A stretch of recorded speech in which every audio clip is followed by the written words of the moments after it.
Hello guys, good morning. Ito ako ngayon, nagagala sa aming munting palaisdaan. Ito lang naman yung time na pag wala akong pasok, ay masaya na ako habang umiikot dito. And now, ikot muna tayo sa palaisdaan. Medyo mga isda na to. Ang hulog nito ay alimango. Tapos ayun, ang daming fish gumagalaw tubig oh. Daming bangus. Okay. Ano yan? Ito. Ano yan? Ano yan? Ang daming isda. Gumagalaw. Ito. Shout out po. Ito. Gala muna tayo.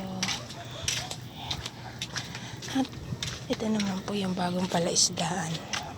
Ito po siya. Yung bagong palaisdaan. After 1 year now, ito na siya. Medyo mahirap talaga siyang gawin.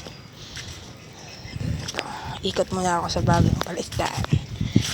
And shout out po sa pinakamasipag na gumagawa po dito. Ito po siya. Kamusta na po yung palaisdaan natin, sir? Ano po masasabi nyo? Naulan pala. Shout out po sa napakasipag kong darling. Wow, nag-trabaho na naman siya. And now, eto na ang pinaghirapan sa mahabang panahon. Nakikita na natin. Ayun, habang day off, ay hindi pa rin day off. Kundi nagtatrabaho pa rin siya. At gala-gala time. Ito yung konting tanim dito na sa gilid ng palaisdaan. May sitaw, may dragon fruits. Kung ano anek-anek lang. Ayan pa, ayan. Ayan. Meron din pong okra na nag-iisang piraso. Ito po yung palaisdaan pang kabila. Yan yung pinag-aakabalahan lang namin pag may time, pag walang magawa sa buhay. Tapos may kaunti rin kaming alaga ditong baboy. Ito po. Hello, kamusta ka na?